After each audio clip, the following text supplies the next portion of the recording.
दोस्तों नमस्कार। स्वागत है आप सभी का आपके के इस मंच पर जिसका नाम मयूर जानी ऑफिशियल है। दोस्तों एक रोचक समाचार, एक खबर हम सबके सामने है। वो ये है कि स्टॉक मार्केट में धोखाधड़ी, फ्रॉड करने के मामले में अब निवृत्त या तो पूर्व सेबी चेयरमैन बोलना पड़ेगा, वो माधवीपुरी बुच और बाकी कुछ और उनके साथी कर्मचारी हैं, सेबी के भी हैं, बीएसए के भी हैं। उनके खिलाफ एफआईआर दर्ज हुई है और एफआईआर दर्ज करने का आदेश कोर्ट के द्वारा दिया गया है। कौन सी कोर्ट है? मुंबई की एसीबी की, एंटी करप्शन यूनिट जो ब्रांच होती है उसकी कोर्ट है। वहां से एक आदेश हुआ है कि इनके खिलाफ एफआईआर दर्ज की जाए। अब ये जब सुनने में आता है तो बड़ा आश्चर्य होता है। वो आश्चर्य इसलिए होता है कि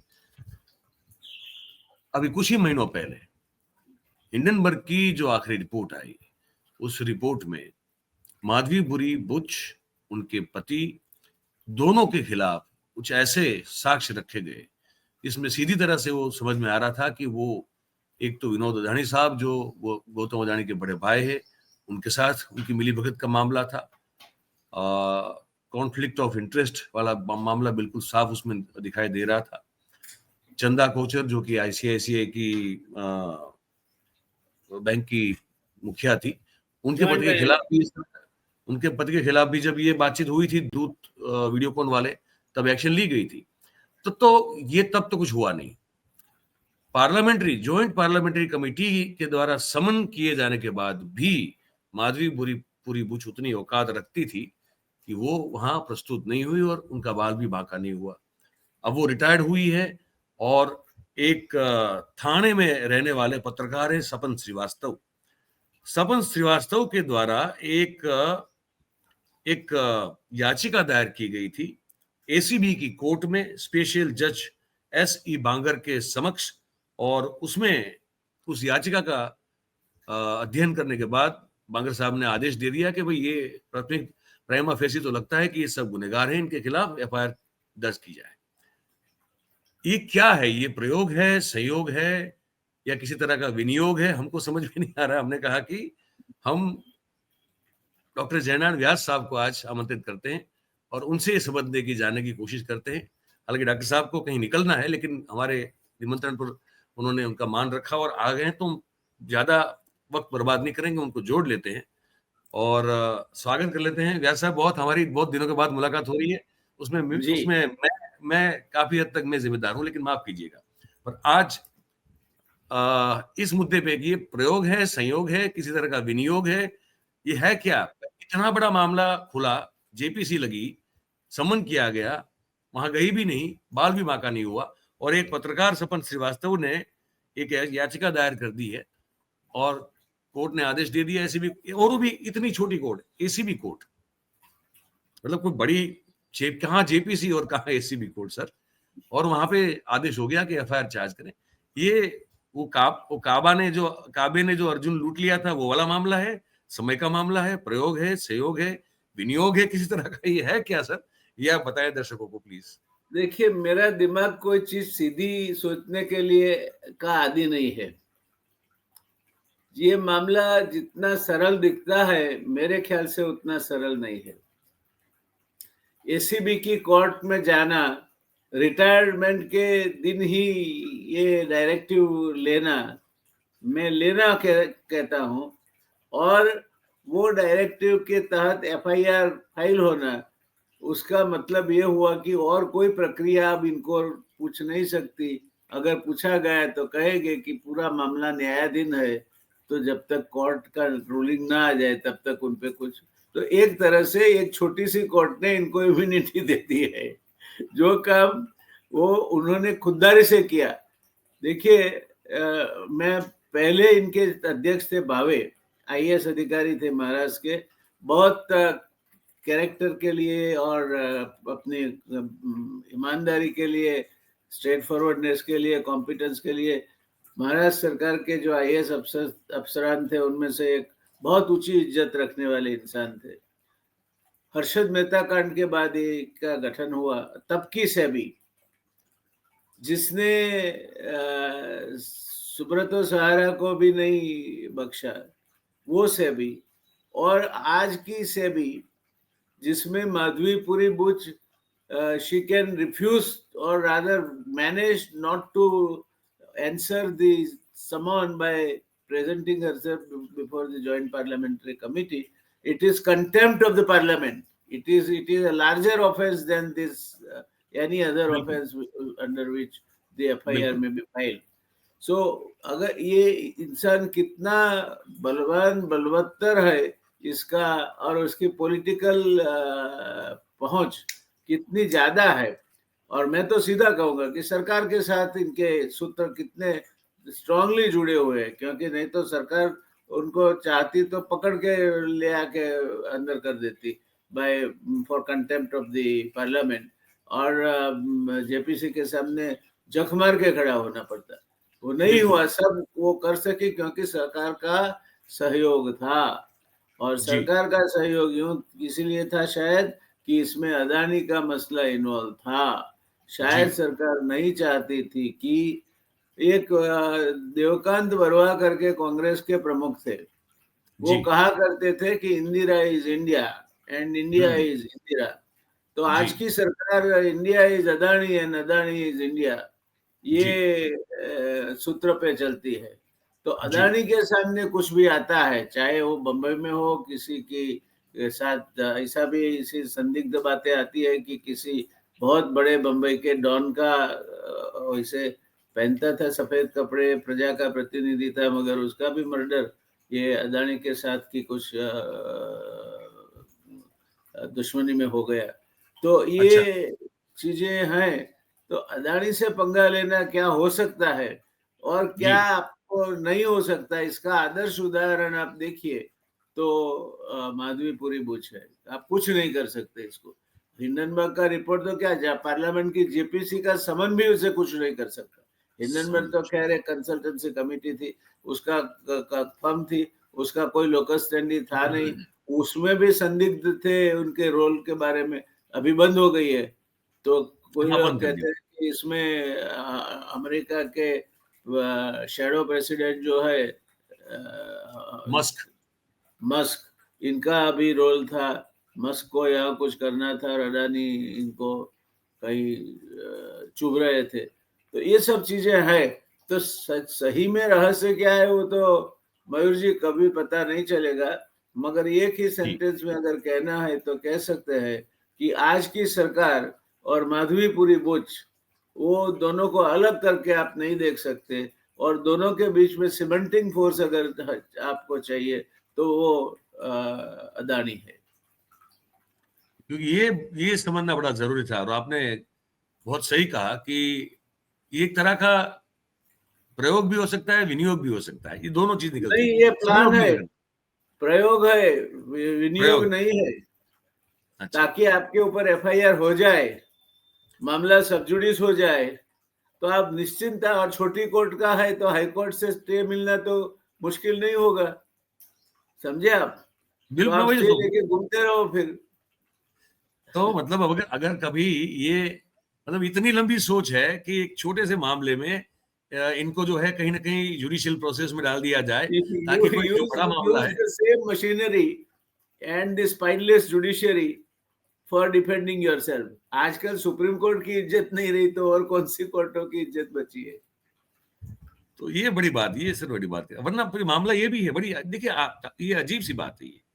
अब ये जो अखबार में लिखा है मैं उस पर अपनी बात रख रहा हूं।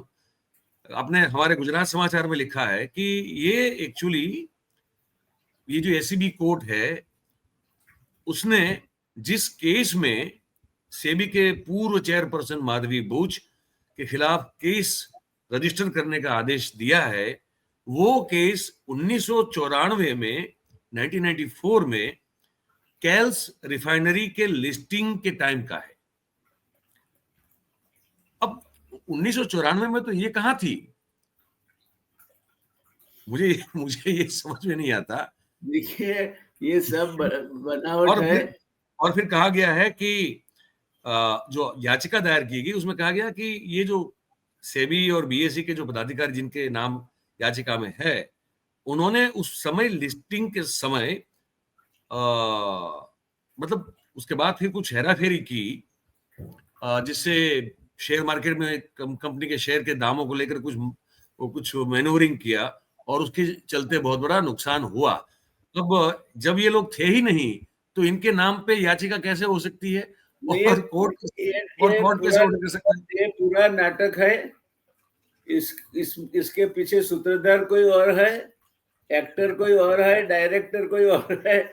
आप इसको ये इसी छोटे मोटे किस्सों के 1994 में माधवी बुच का क्या रोल था? She was neither A chairman of SEBI nor in any direct decision making authority.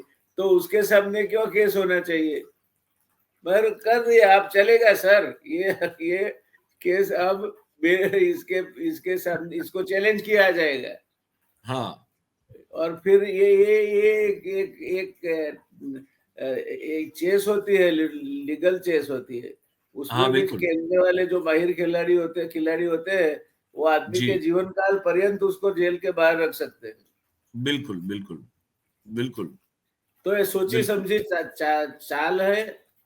हुँ, मेरे छोटे से दिमाग में जो आता है उसके मुताबिक माधवी बुच के सरकारी, कम अदाड़ी, कम खुद के जो भी लॉयर्स है, क्योंकि वो भी कोई आईआईएम की ग्रेजुएट है, ऐसी वैसी चीज नहीं है, उसके हस्बैंड भी आईआईएम के ग्रेजुएट है। तो देखिए, आपको क्रूक होना है ना, then also you have to be extra intelligent. An extra intelligent person can only become extra intelligent crook. No duffer can become a crook. So ये जो बाजी चल रही है अभी, उसमें और अभी कौन आता है उनकी जगह पे, उसको भी जो मैंडेट दिया जाएगा, वो मैंडेट साफ कर देगा। इसकी क्या जरूरत थी? ये नहीं तो सरकार सीरियस थी। आप जेपीसी के सामने खड़े ना हो, उससे बड़ी तो तौहीन कोई पार्लियामेंट की हो नहीं सकती, और सरकार की भी नहीं हो सकती। इसका डायरेक्ट मतलब ये हुआ कि सरकार भी इसमें इन्वॉल्व है, सरकार भी अदानी को बचाना चाहती है।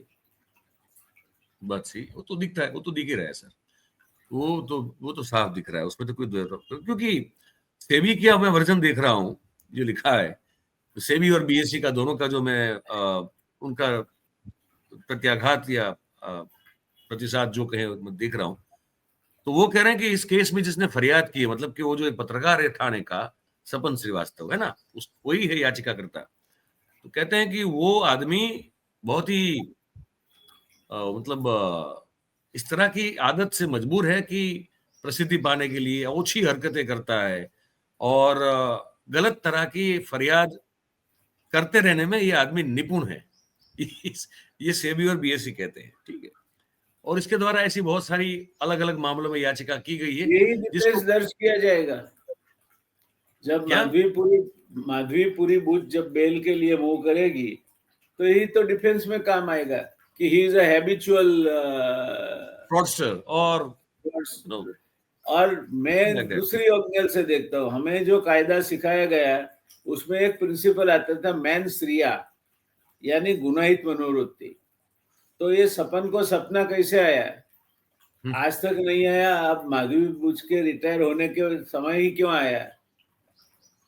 ये सब जो विशेष संयोग है, वो संयोग वो कोई इसमें ये जो थियरी है बीएससी और सेबी, तो ये सरकारी ऑर्गन है, वो जो कर रहे हैं एडवांस, वो थियरी को तो I trash it and it deserves to be thrown into the dustbin. सही है। तो इसी लाइन पे ये लड़ते रहेंगे। आप जैसे कहते हैं जमानत के लिए जब एफआईआर दर्ज होगी या शायद अभी होगी पता नहीं, देखना पड़ेगा। हम जो बात कर रहे हैं तब का अपडेट क्या है वो चेक नहीं किया मैंने, लेकिन जब ये हो ही जाएगा, जैसे हम अब समझ रहे हैं कि ये पूरी तरह से एक प्रॉपर प्रयोग एफआईआर किया दर्ज जा रहा है। होगी, उसमें तो ये मेरी मतलब के मुताबिक तो चेस की रमत में अब ये पॉन को चलाना है, और ये पॉन जाके शेह या मात क्वीन को न दे, इसके लिए फिर वजीर को आना है रास्ते में। तो वजीर आजम आएंगे। फिर वजीर आजम आएंगे, ठीक है, बहुत हाँ, बहुत सही बात है सर। तो जो और जो माधवी बुच इतनी पावरफुल है कि इस देश की पूरी पार्लियामेंट को एक चुंगाल से पानी में पी जाती है। वो बात सही माधवी है। बुश को आप क्या समझते हैं? वो कम कम कोई किसी तरह से कम खिलाड़ी है? नहीं, वो तो सवाल एमबीए ऑफ आईआईएम, आईआईएम बिल्कुल, कच्चे लोगों को तो ट्रेनिंग देता नहीं है। नहीं, नहीं, तो सर इसकी बड़ी फिक्र पतली। मत करें, ये एक ड्रामा है। It might further get in. मेरा सीधा प्रश्न है कि पार्लियामेंट की जेपीसी क्या जख मार रही थी? Are they powerless bunch of people? Why they have not immediately then moved for contempt of the parliament? अगर कोई अधिकारी नहीं आता है तो I was chairman of PSC, public account undertaking committee, and one very powerful secretary did not attend the meeting. So I said, let us meeting बर्खास्त करते हैं, साहब को समय नहीं है तो मुझे भी समय नहीं है, and tell him that I am sending the note to the chief secretary for issuing him a notice for contempt of the assembly. Committee. और भागे भागे आए, सर सॉरी ये हो गया वो हो गया। मैं कुछ नहीं, आप ये समझा करो कि हम आपके ऊपर है, क्योंकि हम प्रजा के प्रतिनिधि हैं और आपको जवाब देना होगा, और जवाब सही लिया। बात। तो पार्लियामेंट की जेपीसी, जिसने हर्षद मेहता की ऐसी की तैसी कर दी थी, 3 साढ़े 3 साल तक तो इसके प्रोसीडिंग्स चले थे। कई कई किस्सों में जेपीसी क्या कर सकती है वो हमने देखा है। वो जेपीसी माधवी बुच इतनी पावरफुल कि वो किसे ब्लडी हेल विथ यू, मैं हमारा सुंदर मुखड़ा दिखाने के लिए भी नहीं आऊंगी आपके पास। तो ये यही सब बस रहस्य सरकार अटकता है जाके सरकार से। जब बात तक सही है। सरकार का इस जेपीसी को ये आदेश न हो, हुँ, जब तक इनका इंडिकेशन पार्टी लाइन पे ना हो, तो चेयरमैन तो इनका है, बहुमति भी इनकी होती है, तो नहीं किया कुछ उन्होंने। नहीं किया। और फिर ये सपन को सपना आया ठीक रिटायरमेंट के दिन, ताकि रिटायरमेंट के बाद कोई जब उनको कोई शीर्ष सत्र नहीं रहेगा, ऑफ कोर्स अदानी का तो रहेगा ही, मगर और शीर्ष सत्र नहीं रहेगा, तो तब क्या करेंगे? शायद ये काम में आ जाए, तो चलता रहेगा हुँ, सुप्रीम कोर्ट तक।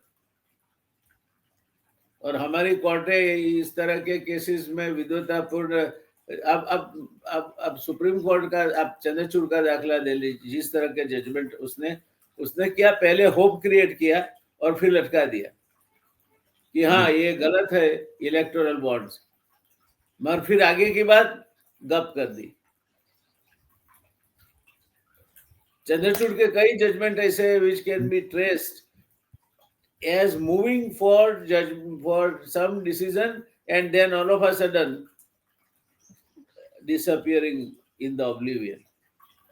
बिल्कुल सही तो बात है अगर सर। सुप्रीम कोर्ट में ये हो सकता है, सुप्रीम कोर्ट में गोगोई पैदा हो सकता है, तो बाकी की कोर्टों का तो सवाल ही कहाँ रहा। एक बिल्कुल, इलाहाबाद हाईकोर्ट के जज ने तो सुप्रीम कोर्ट की तौहीन करके बोला था कि मैं नहीं मानता आपको, मैंने जो किया ठीक किया। सही बात है। तो न तो सुप्रीम कोर्ट की इस देश में इज्जत बची है अभी, न इलेक्शन कमीशन। इलेक्शन कमीशन खाली कमीशन बन गया है। It should be now made the Department of General Administration, election सही है। कमीशन और इलेक्शन कमिश्नर एवं, अच्छा इससे बाकी रहता था तो पहली बार वो शक्तिकांत में शक्ति चली गई, दास बन गया। आज तक का कोई रिजर्व बैंक का गवर्नर सरकार का नौकर नहीं बना।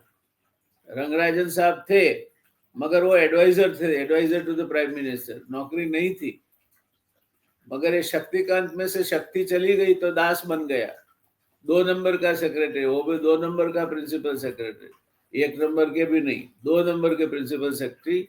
उसका नाम है शक्तिकांत में से शक्ति निकाल लेता हूं मैंने उस टाइम भी ट्वीट किया था कि Shaktikanta Das a graduate in history, hope and pray does not make reserve bank of India also a history, and he has more or less ended up doing so and created a history by joining as a bureaucrat in the Prime Minister's Secretariat, a salaried employee under the direct supervision of the Prime Minister, rather than an independent authority, which he was as the Governor of the Supreme Court.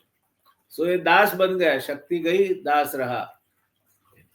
वो तुलसीदास ने अपने गांव में जाके जब किसी ने उसको तड़सिया बोला, तब एक चौपाई बोली थी कि तुलसी गए दास गए, रहो तड़स्यो नाम, तुलसी वहां न जाइयो जहां बाप को गाँव। तो ये शक्तिकांत अच्छा, दास वापिस बाप के गांव यानी उनकी ब्यूरोक्रेटिक हायरार्की में चले गए हैं चले और दास बन गए हैं। दास। तो ये सर हाल है भाई।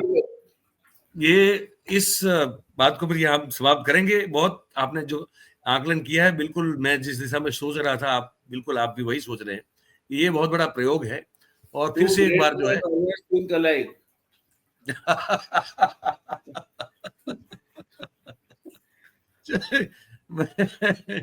तो यहाँ पे हम इसको समाप्त करेंगे। एक और मुद्दे पे आपसे मुझे बात करनी है और इसके बाद हम लोग उस पर बात करेंगे। तो यहाँ इस कार्यक्रम को समाप्त करते हैं। तो दोस्तों, मैं आपको बस यहीं पे इस कार्यक्रम में यहाँ पे हम लोग समापन कर रहे हैं। व्यास साहब ने जो कहा, मेरी भी सोच यही है कि ये किसी भी तरह से आपको मतलब एक फिर से एक जो है बढ़िया सी छानी हुई धूल झोंकने का आपकी आंखों में प्रयास है ये। हमारी सबकी आंखों में धूल झोंकने का प्रयास है। अब आप देखते रहिए, ये डाला है, सपन को सपना आया, उसने केस कर दिया। ये कोर्ट में याचिका की, कोर्ट ने तुरंत सुन ली। कोर्ट ने कहा कि 94 का मामला क्यों हो, लेकिन जिम्मेदार तो यही है, इसका नाम माधवीपुरी बूच है, एफआईआर कर दो उनके खिलाफ। अब हो जाएगी, मामला चलता रहेगा। तो बाकी जो बड़े मामले हैं वहां कौन, उसमें फिर वो छूट नहीं मिलेगी कि भाई एक तो चल रहा है मामला, सब जुडी से बैठे, क्या उखाड़ लेंगे आप? कुछ नहीं उखाड़ना है आपको, आपको बस देखना है, देखते रहना है, हमारी बातें सुननी है ताकि आप तक जानकारी सच मिलती रहे। ये आपको जरूर करना है। तो ये बात यहीं समाप्त करेंगे और फिर एक और मुद्दे पे मैं व्यास साहब का इंटरव्यू करने वाला हूँ जो बड़ा इंपॉर्टेंट है, उस पर बात करेंगे। तो वो आप उसको भी जरूर देखिएगा। इस वीडियो को आप जरूर उसमें आप कमेंट करें, अपनी जो अपने नीचे कमेंट बॉक्स है उसमें आप लिख के अपनी राय भेजें। इसको अगर आप बातचीत अच्छी लगी तो इसको लाइक करें, इसकी लिंक को आप हो सके उतना शेयर कीजिए। और ऐसा भी ये चैनल आप ही का है, इसको सब्सक्राइब नहीं किया तो अभी कर लीजिए और अपने आसपास के लोगों से करवा लीजिए, है ना। बहुत बहुत धन्यवाद आप सभी का हमारे साथ इस कार्यक्रम में जुड़ने के लिए। Thank you very much. नमस्कार।